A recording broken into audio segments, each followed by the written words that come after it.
What's up, everybody? Welcome to another episode of Game Dev Unchained. I am your host, Brandon Pham. This is the #1 game development podcast about game development and the lifestyle thereof. I am here with my special guest this week, Ryan Sumo. How you doing, Ryan? Hey guys, I'm doing good. Thanks for having me. Yeah, man. Sorry for the technical difficulties, but I'm glad to have you and finally get to talk to you. This is actually part of the podcast where I actually ask the guest, which is yourself, about yourself, to introduce to our listeners and viewers out there who you are, where you're from, and where you're heading. Sure. So again, my name is Ryan Sumo. I'm from the Philippines. I've been in the industry for. It's a little hard for me to think about how long it's been. I guess a little over 15 years, kind of on and off. So I started out as an artist for like mobile games. Before there was an app store. Like when like the telco companies were still the ones releasing games, and then Nokia was like the big dog of like the mobile phone industry. I just kind of bounced around from like company to company here until I became a freelance artist around maybe like 10 years ago. I just kind of built up my freelance career from there. And like the biggest game I've worked on as a freelancer was called Prison Architect. And a lot of people I think have played the game. So like last year, it was bought by Paradox Interactive, and but I was just a contract artist for the company that made it. But after that came out in 2015, I decided that like maybe it was time for me to run my own studio. Like try to get my own games out there. And so a couple of my friends and I decided to open a studio, and we've released 2 games so far, a strategy game called Political Animals, and kind of a builder like tycoon management sim called Academia School Simulator. And that's still in early access right now, and we're still working on that. But we're also like working with like another local studio here in the Philippines to publish their game called Ruin Arc, and that one's like it's kind of like a evil overlord simulator. But we can talk a little bit more about that later on. Yeah, man. Like whenever we have international guests, and I apologize again for staying up so late. So let's try to see if I can keep you awake with interesting conversations. What I would like to start off with is, what's the game scene like in the Philippines? Is it especially with Asian culture, I feel like game development is still like very new, especially trying to explain to older generations or parents. They don't get it. Sure. And except maybe in China, I feel like and maybe Japan and maybe Korea. I guess I'm from Vietnam. Right? So I feel like in those lesser developed countries where the career is not really a well-known track. How do you? Has it changed in the recent years? Are you seeing like a huge potential upswing the next few years because of more global appeal? Yeah, I mean I think it's definitely different from like when I was in college. I mean, there weren't really any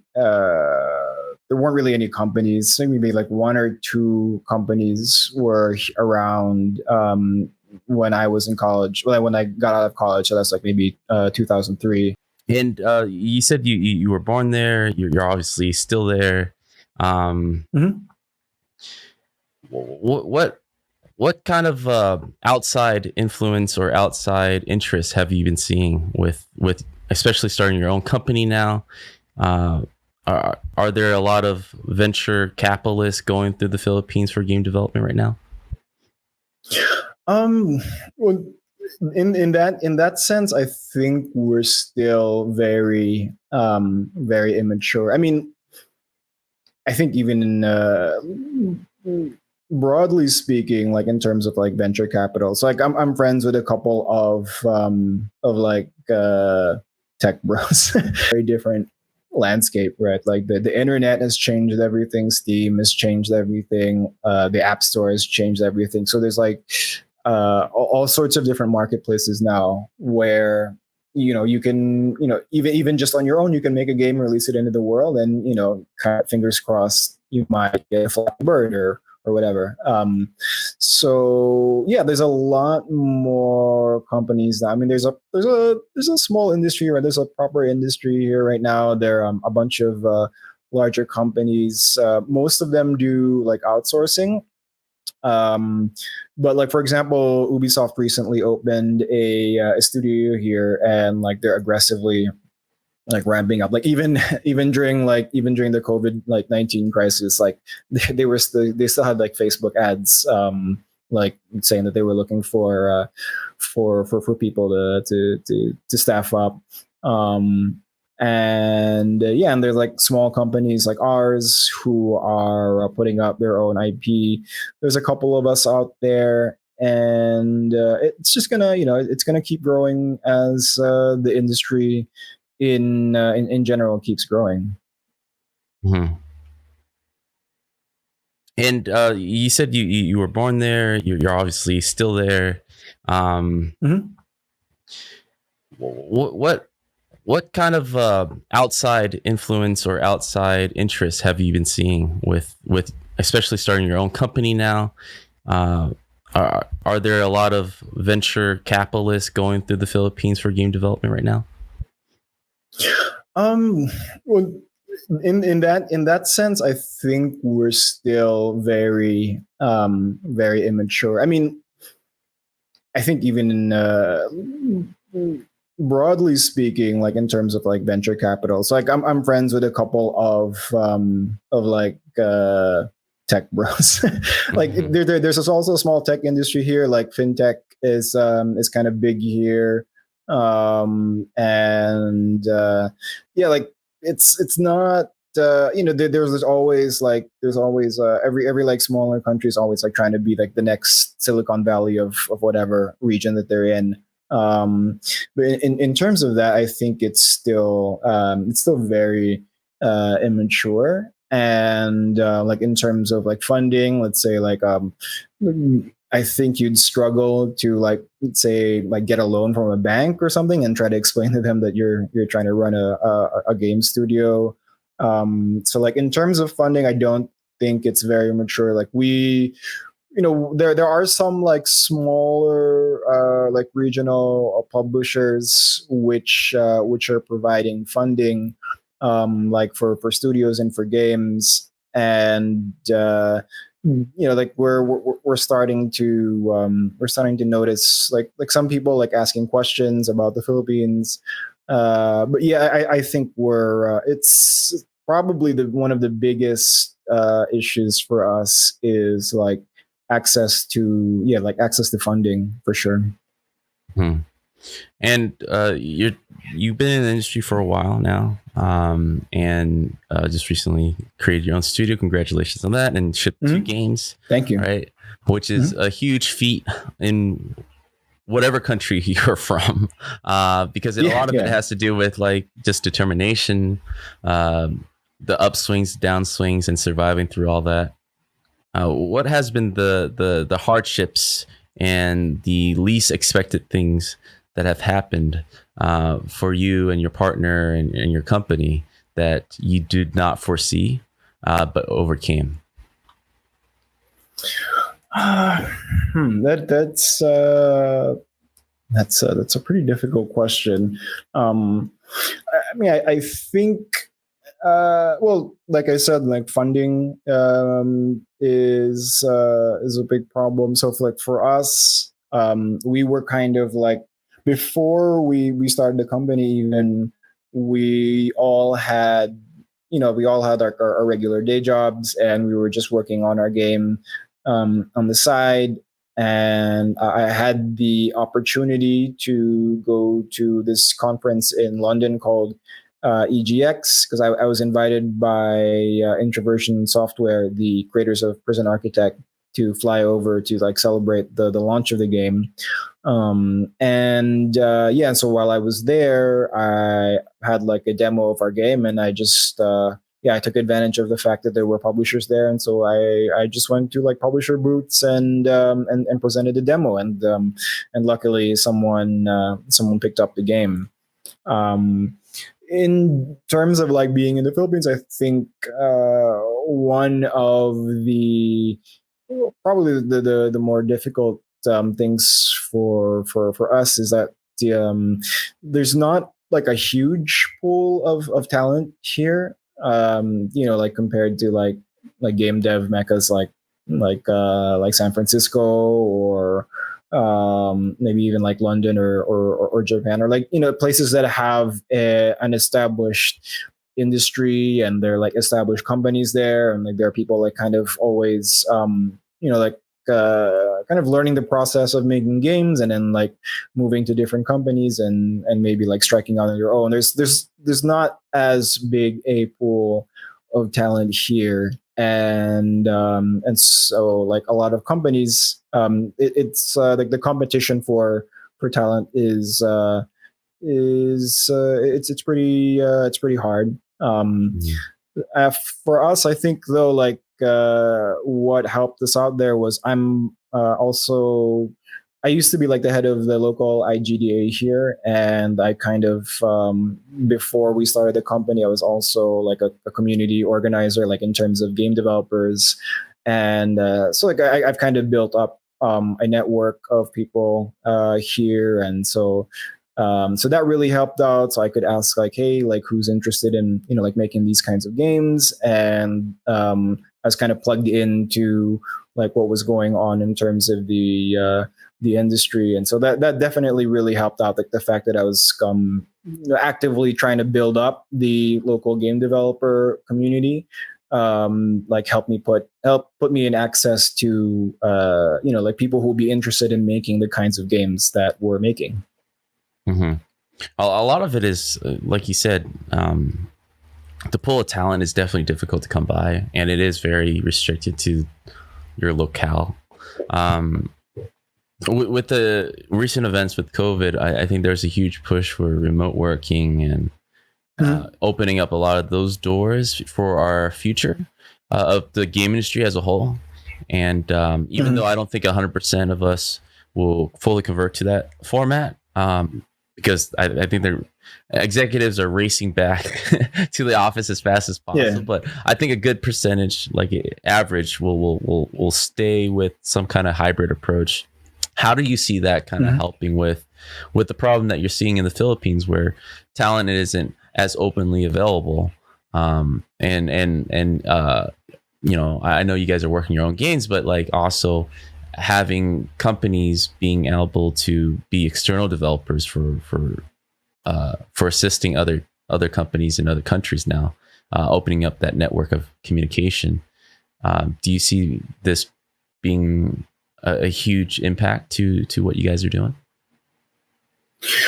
I don't know. Like it is very it's tough. Like we're actually so we weren't super affected by like the current crisis because excuse me, we're mostly working from home anyway. So like what we would do is like we would have like 2-week sprints, and so we would work for most of the week, and then we'd just meet up once a week to like have a face-to-face and discuss the issues or whatever, and then like have pizza and board games. Like right now, like we've transitioned pretty well to working like completely offline. I'm sorry, completely online. Although like I think like having maybe like a wider access to, I guess, like a wider pool of talent, so like even just within the region, like within Southeast Asia, would be pretty interesting. It's still a little bit difficult. Like I'm still not sure like how that would really work for us, even just in terms of like contracts or like figuring out those kinds of things. And like one of the major issues for us is that like our internet is it's pretty bad. Like we spend like at least 15 minutes like during our weekly our bi-weekly meetings now, just like, you know, like checking, can you repeat that? You're kind of choppy, like where yeah, so like the internet's really really bad here. So that's kind of one of like the main issues keeping us maybe from doing that more, embracing like the work from home process more. Yeah, online connectivity is huge if you're remote working for sure.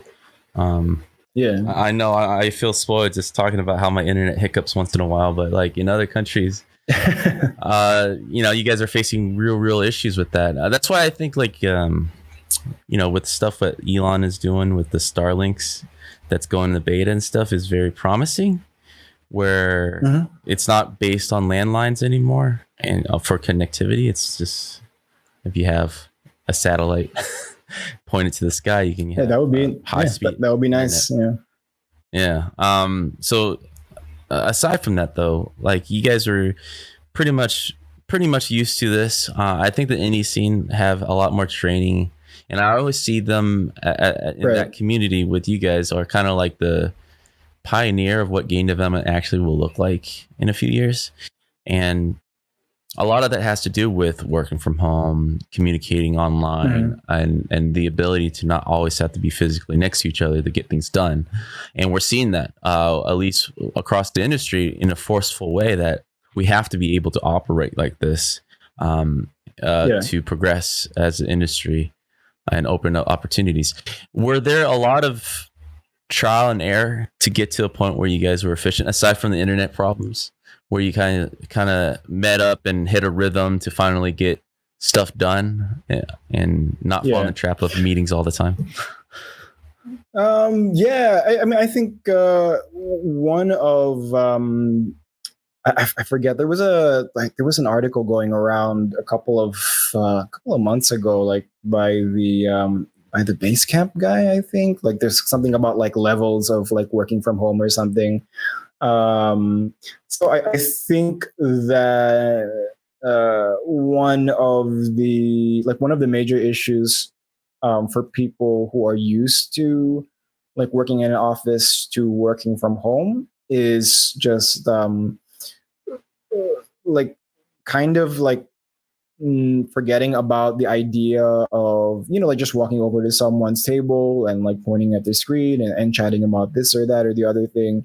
So like there's a lot of like face-to-face communications and like body language communication that, you know, obviously can't happen as well online. Like even if you're on a video chat, like there's still a lot of stuff that it's just like we're able to express to each other, like when we're trying to explain things when you're face to face in an office. And so like I think like for me, like maybe the biggest like maybe like the linchpin of being able to work from home really well is like to have a good like producer or project manager, and like kind of having like very good like processes where like, okay, like this is how you should communicate, like when you assign a task, like you should have this, that, and the other thing, kind of streamline that process. So like there's less just like asking each other questions back and forth, like and it's they're kind of in the middle of building a game. You don't really have the time to really step back and look at like your communications processes, and so we kind of just try to improve on the fly. So like just really better communication, and like having someone like keep an eye on the schedule and keep an eye on like how we communicate with each other, so that we're not losing time by asking each other too many questions. I think that's a pretty big deal. Let's talk about the two games process, right, that you guys went through. So the first game, obviously, feels like usually would be the toughest to tackle. It's the first time working together with your team, first time setting everything up. There's a lot of like first times. Can you kind of talk about those challenges in developing your first game? Yeah. I mean, yeah, there's obviously so like my co-founders and I we never worked together before then. So that was kind of tricky, like you're kind of getting to know each other and like kind of understanding your strengths and weaknesses, or even like it's like even like just understanding each other's like sleep schedules, because like so like one of my co-founders has like he has sleep apnea, and so like he has trouble, he can only like really sleep very well at certain times of the night, and so like he wakes up like pretty late. I wake up maybe usually around 9 o'clock, and let's say he's usually up around 1, and so just kind of figuring out a like 1 a p.m. rhythm where 1 p.m. So like it's yeah That's huge. and so like I keep having to like we have to adjust to each other, and so like at the start, like I would feel there's some like kind of guilt, like if like he gets up at 1 and then he's working until like whatever, like 11 or 12, and like there's sometimes like it feels like I'm being dragged along because like I don't want to leave him while he's still working, but then like you kind of get over that eventually, and you just have to like talk to each other and say, okay, look, I'm up at 9 and I'm kind of working already, so we can communicate within like these windows of time, so let's make sure that we're talking to each other then, and then like when I'm out, I need to rest, and like I'm married, and like you kind of have to tend to your relationships, you can't just like work all night like you used to. I always compare it to you gotta, as a man, right, or for me myself, got to tend to the first wife before the second one. I always see a partnership as a marriage, because a lot of it is that. It's a lot of it's just finding each other's quirks. And more than just riding the high times of success, it's the failures that actually test the relationship, like any relationship, right? Where it's like, can we really do this? Yeah, definitely. Worst case scenario. And the sleeping thing sounds pretty mundane and simple, but it is a huge factor because you only have so limited a time to actually talk to each other. I think people in the office see glimpses of that, where people show up early and then leave around 5, and people who show up late stays later and usually gets a better impression because they're later in the office, but we did the same 8 hours. Right. So it's funny to kind of hear that on the indie side, which makes sense. It's like there's more accountability with lesser people, so you're feel more guilty of anything if you're like disappearing. Exactly, behind a desk. So that was the biggest challenge, and of course, how long did you guys anticipate the first game coming out versus to your plan to it actually coming out?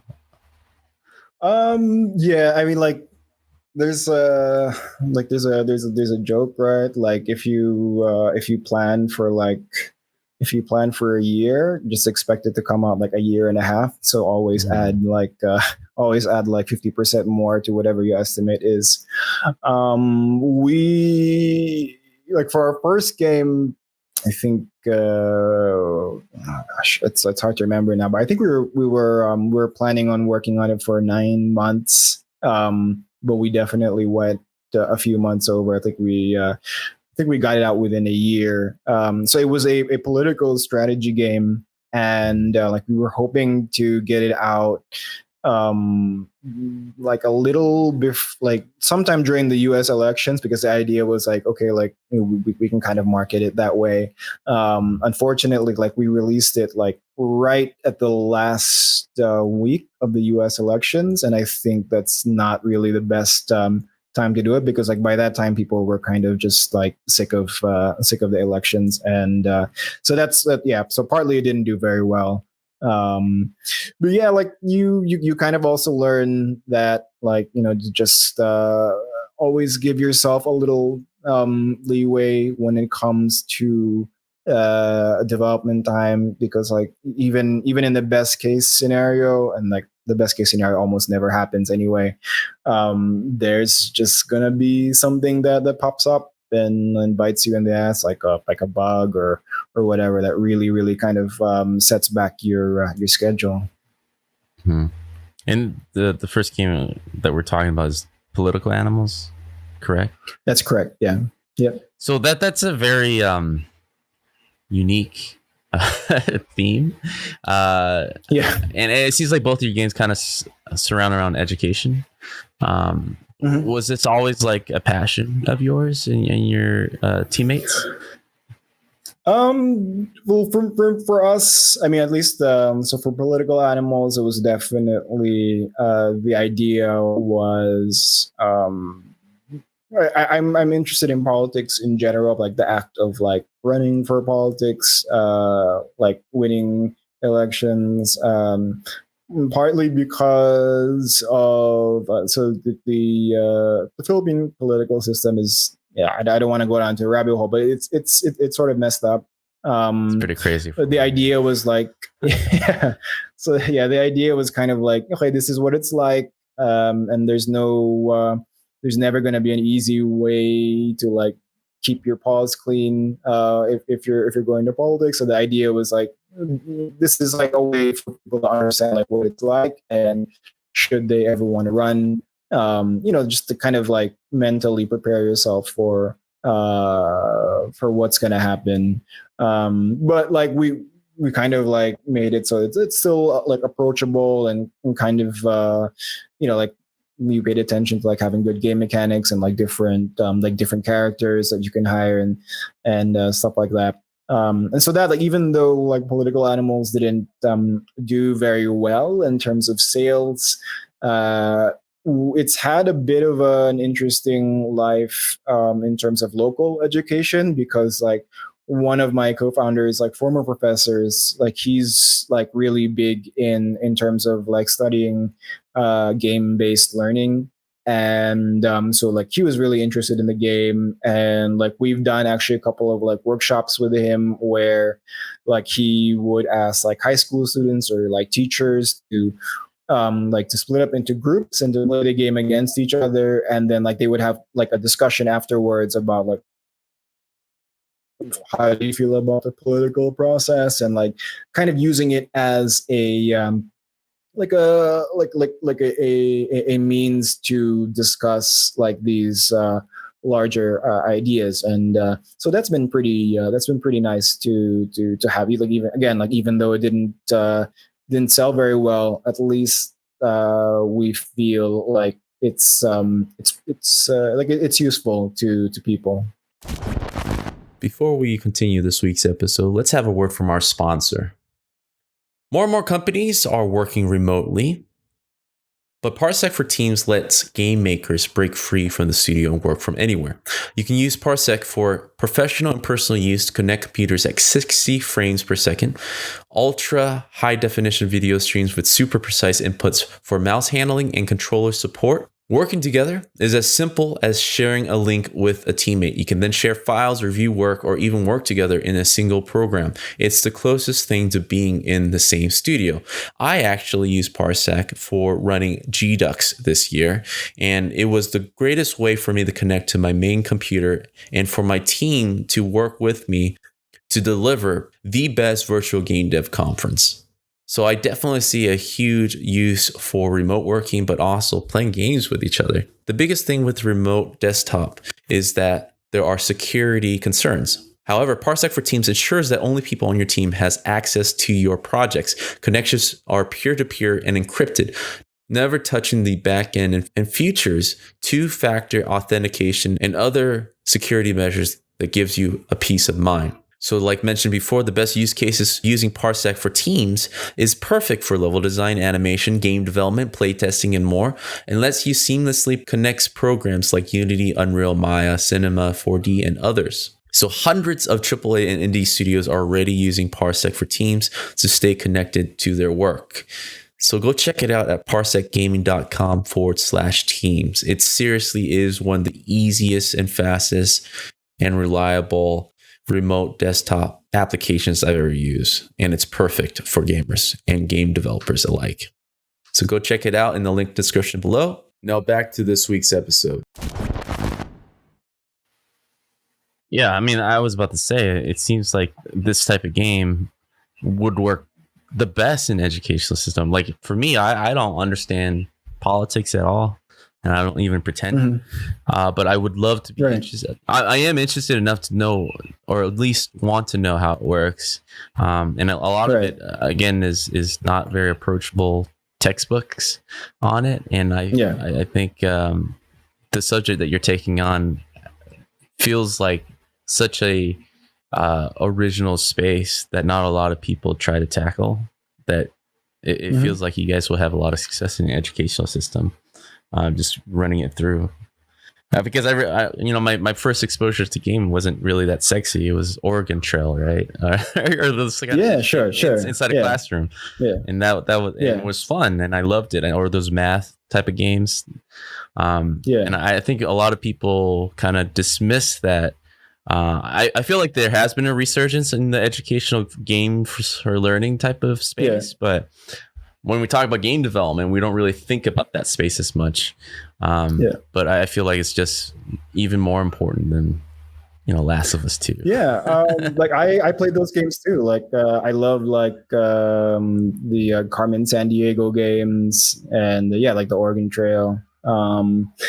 There's we actually looked into this a little bit because I was trying to see if that's like a like an alternative like revenue stream like for us, right? Like educational games, but it's really difficult. Is what I found out. Like, is like when you're selling like games like on Steam or on the App Store, you're selling directly to the consumers, and that's difficult in and of itself. But like there's no gatekeepers basically. Like you put it up on Steam, and if people like it, they'll buy it, and you make some money.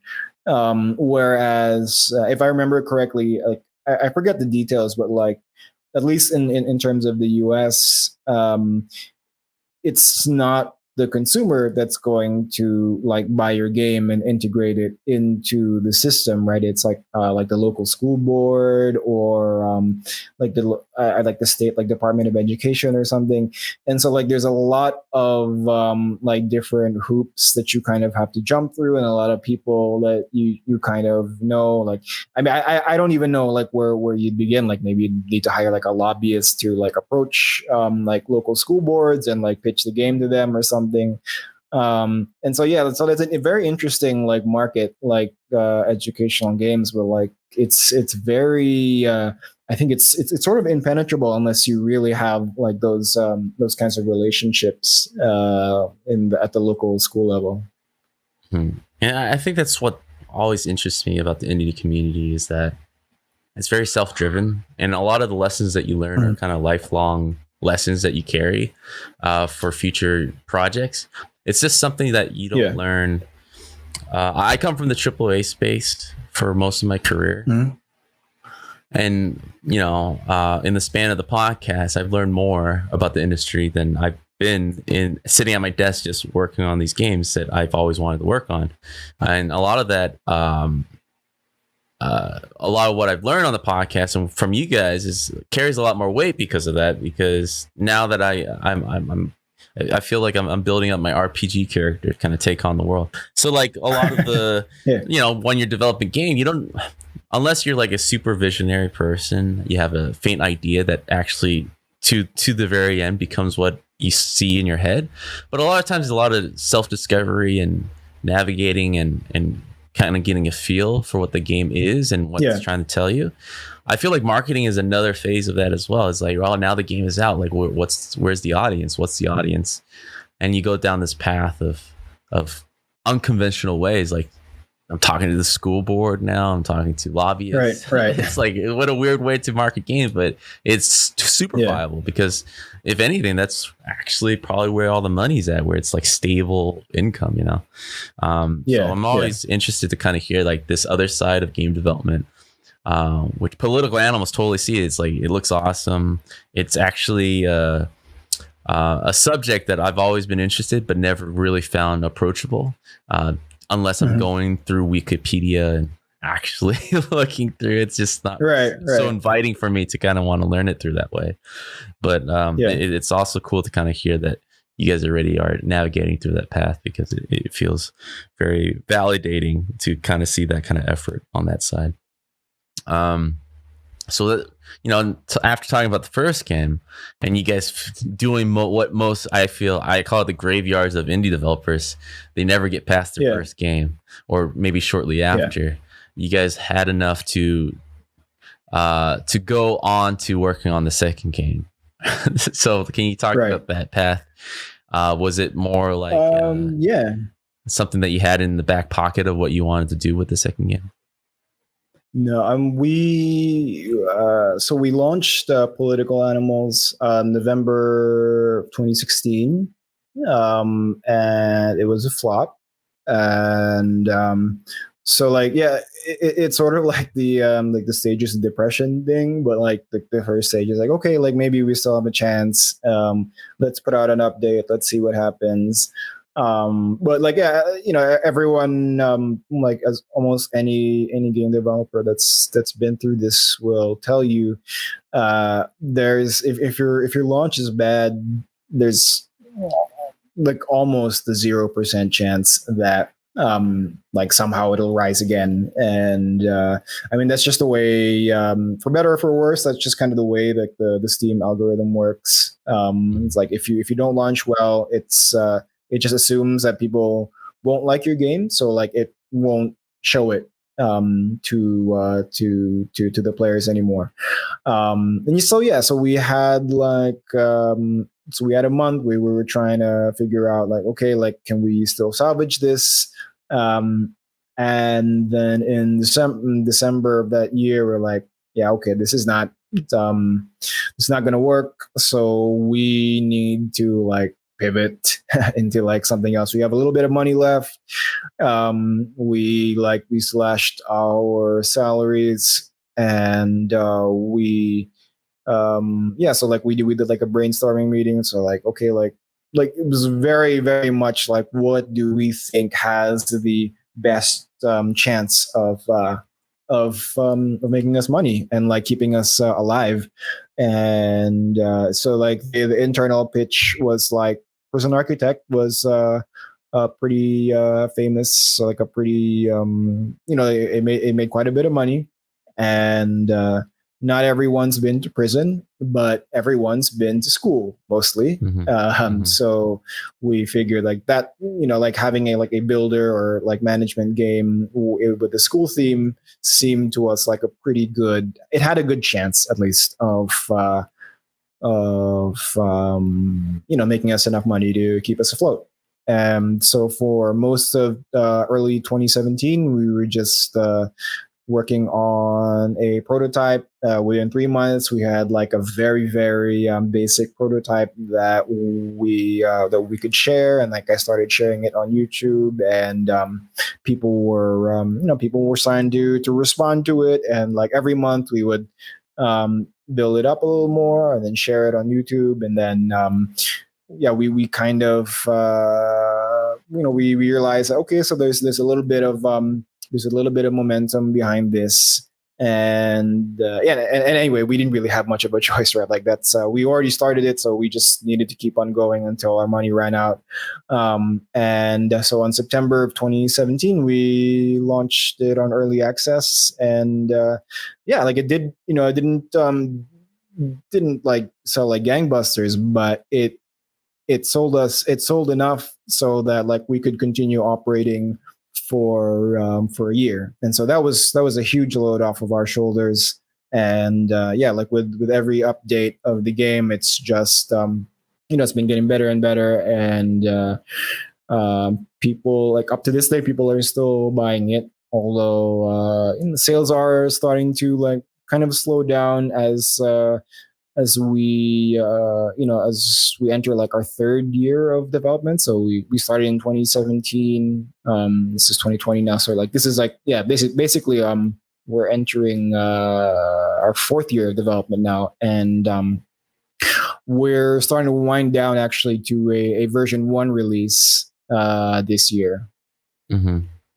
I'm always interested in what I like about Steam Spy. It actually helps kind of gather all this data and kind of see in an average what how games do in their lifetimes.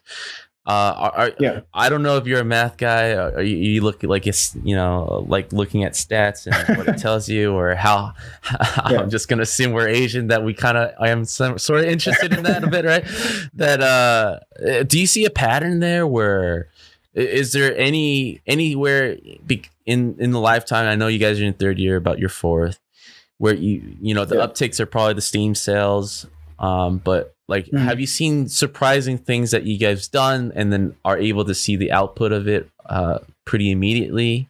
And were you guys able to repeat that? Can you tell more about that side of marketing, or like after a game launch, how much impact you have? Yeah, I mean, most of the peaks I've like I actually did a couple of articles about this, like on Gamma Sutra, and I mean I can share them with you later, so like you can share it to your community. But like basically the peaks really center around like the Steam sales. There were a couple that were generated by like really big streamers like this guy Jacksepticeye, Dan TDM. So we got a couple of YouTubers where like so they made a video of the game and had like 2 million views or whatever, and so that generated a lot of peaks. But like I will say that like the I forget the exact conversion rate, but it was like views to dollars is like, I don't know, like one view is like 0.000082 cents or something like that. I forget, like, but it's a ridiculously small conversion rate, but like it did generate peaks for us.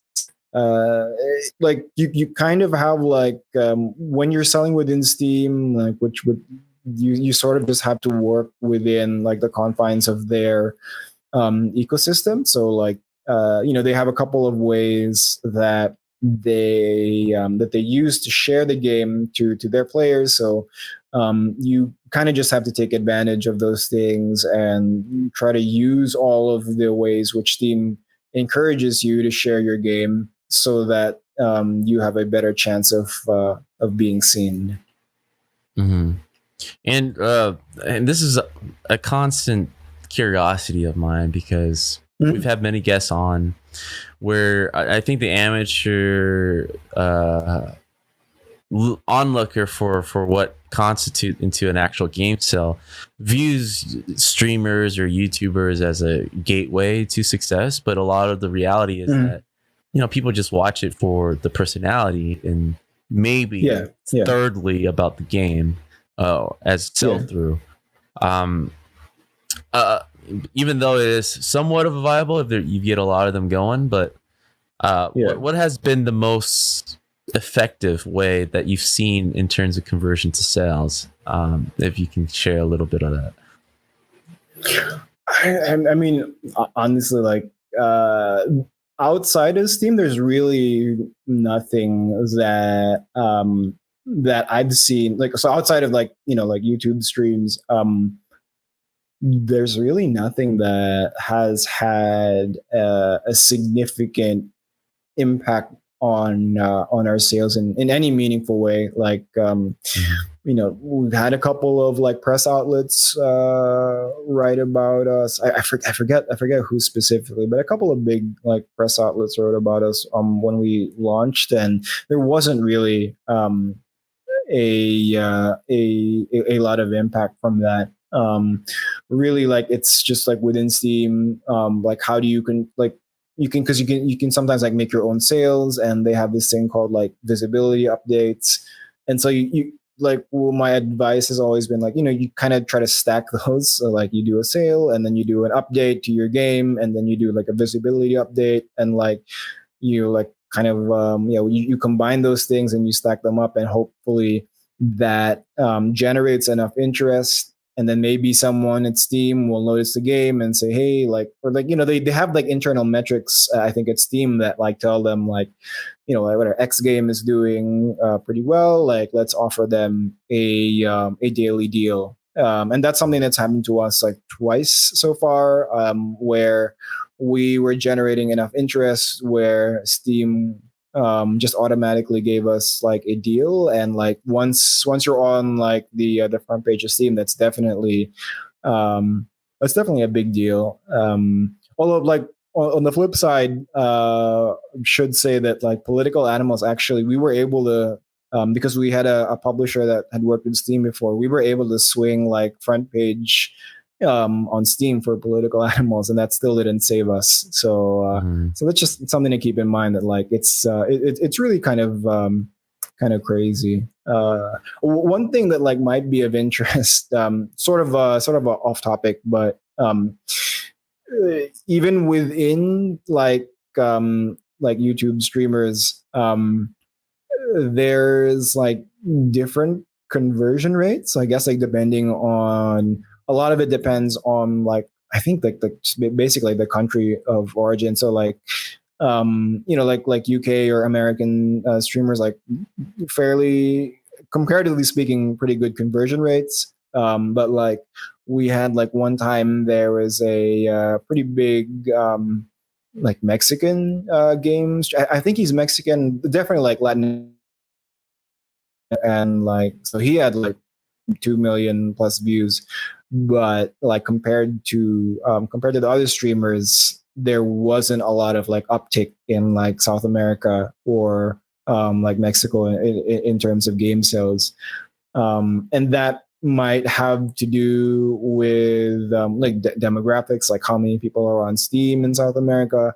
But I just thought that was interesting, that like you can have the same number of views, but like maybe different people are watching those streams, like who like it was funny, like after we had that stream, like the Latin American streamer, like we had a bunch of people like emailing us in Spanish, like asking like where do they find the game, like how do you buy the game. And so like, which gives me an inkling that like maybe Steam hasn't really penetrated that far into those markets. And so like there's no like that consumer habit of like, oh, I see this game like being played by my streamer, and then I'll check this game out on Steam.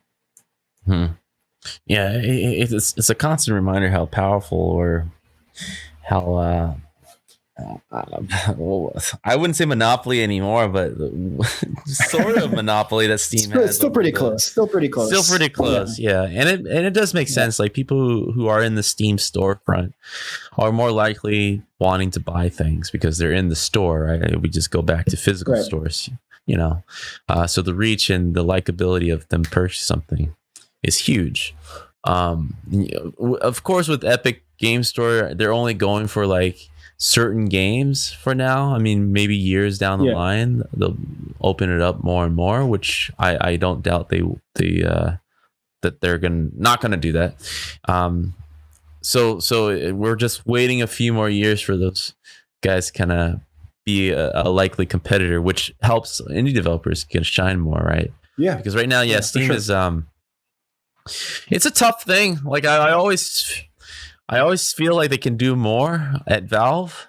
Yeah. But then I'm always reminded like there's only like 200 people over there or something like that. They have such a small group of developers. You'd think they could hire some more people, right? I know, right? But the profit margin is too good, I guess. Gabe loves that. But I don't know. It feels like the lion has woken over there. Because since Epic, they're making games again. Half-Life Alyx, VR centric. They're announcing 3 more. Like they're suddenly doing things again. Valorant, kind of like stealing Counter-Strike's thunder a little. So I like what Valve is doing. I do not like what they were doing like for 4 years or 5 years plus, like which is pretty much nothing. And I always felt they would be the champion for the little guys, but they haven't been that way with their storefront. Maybe they're just tired. As much as I complain, I'm like every other developer on Steam. I like to whine a lot. Like the honest truth is that like if there was no Steam, we wouldn't exist, right? Like there's no marketplace. Like it gives us here like access to the world, basically. Like we can just put our game there and like we can sell to the entire world, which is a huge deal. Like 10 years ago, we wouldn't exist. There's like one local indie studio that was alive in like 2005 or something, and like the lengths that they had to go through to like like make their game and then find a publisher, like find someone who was like able to like willing to spend the money to print their game on CDs and print out the boxes and then like ship it to like stores and stuff. Like it's kind of insane like how complicated retail games were just like 10 or 15 years ago. So like for all the Steam deservedly like takes a lot of flack.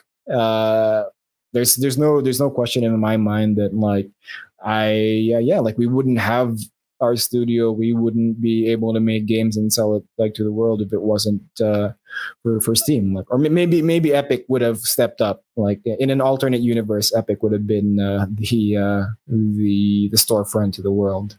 Mm-hmm. Being number one is definitely a tough job for anybody. So it's very understandable that they're getting a lot of criticism as well as praise at the same time. So with that being said, I know you guys are Steam focused, but I would love to kind of hear your thoughts more. I don't know if you're connected with people who have published games on the PlayStation front, the Xbox front, the Switch front. Did you guys yourself look at this as alternatives? I think the last time those consoles made a splash within the development was the originator, which is Xbox game. What was it called? Xbox Live Arcade? I don't know. Yeah, Arcade. Live Arcade. Yeah, something like that. Mm-hmm. They started it and they just let it die. And I haven't heard too much of a splash from those guys. I mean, Switch was the closest where I feel like there was a resurgence of indie games going over there. But what's your general feeling about that space? Is that viable? Is that something? It's like the short answer is it's not really viable for us. Simply because like they refuse to they refuse to sell us dev kits. Like I've actually asked like reps from Microsoft, and their answer is like, yeah, we don't sell dev kits there, but if you know a guy, or like there's like gray areas where you can figure out a dev kit. So it's like really it's a little like disheartening, like if you're not then I don't know, like why would we bother? And console is a little bit more. I don't actually have enough knowledge of the console space, but like what I understand is like there's a lot more like certification processes like before they even let you put the game on the store, whereas like like on PC it's more like kind of Wild West. Like we're in early access, so like we're putting out stuff, and like within minutes we get like bug reports, or like the game's not loading, so we have to scramble to put up a hot fix. And that's the kind of stuff that doesn't really happen in terms of console. Yeah, so like the short answer is it's not really viable for us, at least as a gateway to game development. But we are like, so for academia right now, we're actually looking for like for console publishers that would be interested in taking academia and then like like figuring out the porting process, like how do you map the controls to a controller versus mouse and keyboard, and then yeah, like release it worldwide on all three of the consoles. So I don't have any direct experience with it yet, so I can't really do any comparisons. But yeah, like I'm definitely interested to see how it goes. All right. Last question, I promise. So the publishing side of things, right? So indie developers are faced with choices where they gun ho it by themselves the whole way, or they tag team a friend or a partner that have done this many times, and just take that off your plate so you can focus on the game. Yeah. Did you guys try all routes before going with the publisher, or you just looked out and you found a great publisher, obviously, and decided to go that way? Well, for me, like I said earlier, like the biggest problem was really funding. All right. So for our first game, I definitely didn't want to like mortgage like our apartment. I didn't want to like put my savings on my meager savings on the line at that time. So like basically yeah, for our first game for Political Animals, there's just no way I was gonna do it like with my own money. I'm not I mean, like you'd think I'd be more of a risk taker because like I'm a quote unquote entrepreneur, but like I'm actually very risk averse. Like it's you kind of tweak it as you go. Obviously, you can't like be in any kind of business if you're not willing to take any risks. But like on the scale of entrepreneurs, I'm pretty risk averse. And so for our first game, we definitely it was like publisher or nothing at all. And luckily, we found a publisher, and really lucky for us because yeah, again, it didn't do well, so we didn't lose any money, and I feel bad for our publisher, but like they knew that risk going in, and they did their due diligence, and it just doesn't pan out sometimes. So for our second game, we had a better idea, I think, of what we wanted to do, and we wanted to just kind of do it on our own, but also like it was just like things were just moving too fast for us to like really stop and and pitch it to a publisher. And also like by releasing early, like by releasing our progress early and seeing that there was interest, we had some inkling that the game might do well. But I think honestly, like we were sort of at the point where it's like, you know what, if this does well, then great, we keep going. If it doesn't, maybe it's time to pack it up and start looking for jobs again. Just turned out that we got lucky the second time around, and yeah, so it's we've done pretty well. We did take a little bit of investment money just for the game, and so like kind of just to help us get to the finish line in terms of when we release for early access. But otherwise, yeah, we're self-published, and I feel like, again, like this is another thing with Steam. Like I really have to be thankful. Like they've just made it really easy for almost anyone to self-publish their own game and like kind of make a living off of it. And yeah, and now so we did well enough actually that we had a little bit of money like put aside, and I found another local studio that was working on a really cool game, and like I started chatting with them. It's like, hey, like I think your game's really cool, and like at the start I was more like if you guys want a publisher, like I'll hook you up with like some people I know, because like I really just want, like I was just very excited to see another studio locally working on a game that I thought was cool. And so like I was just like, yeah, I want to help you guys succeed, like regardless.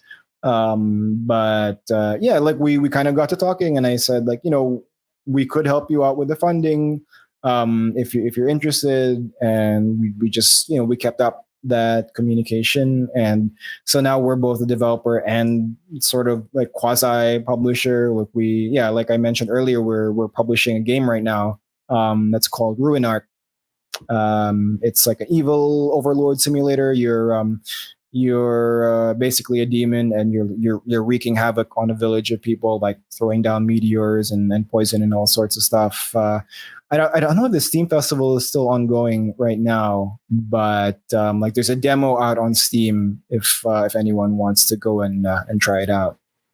Sweet. We'll definitely link that for sure. And I thank you, man, for paying it forward. I think that's one of the biggest, coolest things about game developers. We're always very wanting to help and pass on the knowledge. And I always feel like the people who give more actually receive more. In the end, it's just, build a community and trust, and you actually build this huge network. And I always say to indie developers, it's always like, if you make it to the third game, that's when it really goes crazy. It seems like the average is like you get to the third game, you go through all those trials and errors, and you hit your rhythm. You finally know what you're doing, and you're like understanding this landscape. I'm very thankful and looking forward to the game that you guys are publishing and the games that you guys are working, man, because that's a huge deal. That's a huge accomplishment. You're in the 1 percentile for most indie developers already. I wonder actually if we should have just kept the money, but we've already struck the deal. So anyway, man, I hope it does well. I hope I made the right decision. Well, we'll definitely link it if it's in the Steam Festival. That's a huge one. They only selected a few good ones to showcase there, so it's already on the right track. So we're at the hour, and again, thank you for sticking with us for the hour. I know we were trying to cut it short, but it was just so interesting. So I lost track. That's cool. And that's cool. This is my time to actually throw the mic over to you to give a shout out, attention to, or talk about any issues that you want to talk about to our listeners and viewers out there. So like definitely please do check out Ruin Arc on Steam. We have a demo out right now, and like the developers would really like to know what you think. And please do check out, try to check out games from like the Southeast Asian region and like the Philippines. I'm not very good at this. I'm not good at like marketing other stuff. But check out like on Google, like on Rising Sea. I forget. I'm super not prepared. But so there was like a game jam recently where it was like a bunch of Southeast Asian game developers got together, and they just released their games recently, and a bunch of them are pretty cool. So if you check out Rising Sea, if you like search for Rising Sea games, Rising Sea Game Jam on Google, pretty sure you'll be able to find that.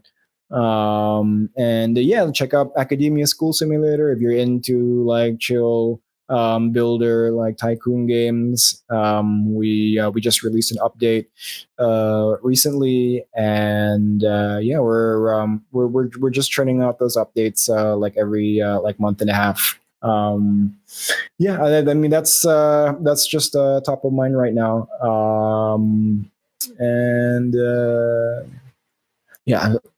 I'm sorry. I'm kind of fading. I know.